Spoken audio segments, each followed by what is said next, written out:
Have you ever had one of those moments you wished you could bronze and put up on the mantle as a reminder of your self-worth? Mine came a number of years ago. My husband was on the phone with the life insurance company, trying to increase the amount on my policy. We have 9 children, and my husband's a life insurance agent, and he knew that we needed more. The representative felt the amount was extravagant for a woman who just stays at home without an income to replace and living without very much risk. Clearly, he had never seen me teach my kids to drive or watch me cook. Then he implied that this was the kind of things husbands do before they dispose of their wives.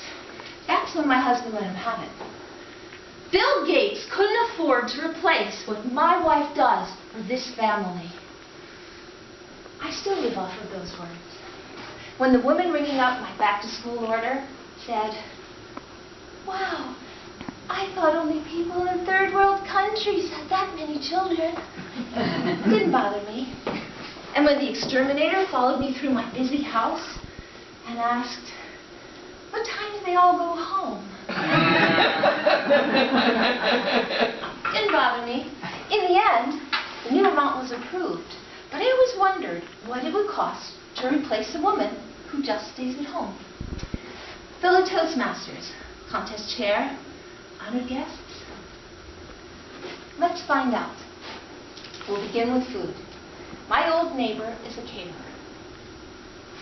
Miriam, it's Chana Gittle. Listen, I'm over at the Toastmasters Humerous Speech Contest. What would it cost to replace 3 meals a day for 11 people for a year? She's laughing. Just pretend I'm Bill Gates. Now she's really laughing. We better call her back. We're going to need a counselor. I can just see making that phone call. You need somebody who will listen to their joys, discuss their challenges, advise them about life, and be available 24 hours a day. We're sending somebody right over. Just stay calm and away from any sharp objects. We better look that one up. The laundry. They're going to hang up on me. I would hang up on me. We're going to look the rest of these up. Let's see. The laundry, for a year, $18,000. A counselor, $60,000 a year. Transportation. We need somebody who can keep their cool while children shriek and sing way too loud and drive smooth enough that they can start their homework. A chauffeur, $22,000. A handyman for light plumbing and fix-ups. Someone who really gets the power of duct tape. $35,000. A bloodhound for finding lost objects. $1,000. One of those guys with the hard hat to stand around and make sure jobs and homework are getting done and nobody's writing their name in the dust.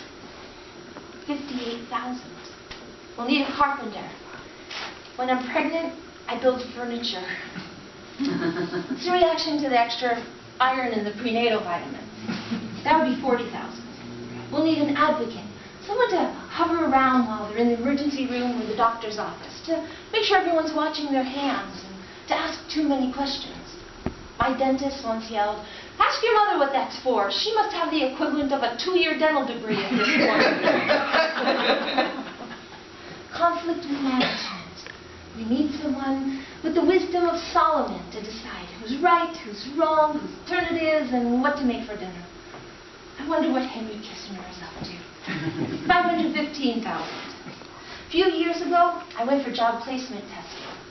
My counselor told me, "I know your degree is in art, but your profile keeps coming up military." We're going to need an activities director, an organizer, a custodial service, a tutor, a fashion designer to make sure it doesn't look like a clown parade when they all go out, a mechanical engineer to put together the toys, and a rocket scientist to open that stroller, a biologist to figure out what's fermenting in backpacks the kids leave over vacation, an actuary to decide if sleepovers and field trips are safe, a chaperone, someone who can ice skate and doesn't mind getting up on a horse or putting her hand in a piranha tank. Could a price be paid for someone willing to take a leap of faith to bring children into the world, putting her life and waistline on hold as she builds foundations? Someone who will laugh when she wants to scream, dispense hope and optimism when inside she's terrified, and most important, to be happy. Mr. Gates, there isn't a CEO, a CTO, or a stuntman in his right mind who would accept such a job. Fellow Toastmasters, contest chair, honored guests, the next time you meet a woman who just stays at home, reconsider her value. Better yet, give her a moment that she can bronze and put up on her mantle to remember and remind her that to her husband, to her children, to her community, to God, and sometimes even the insurance company, that she is an invaluable, irreplaceable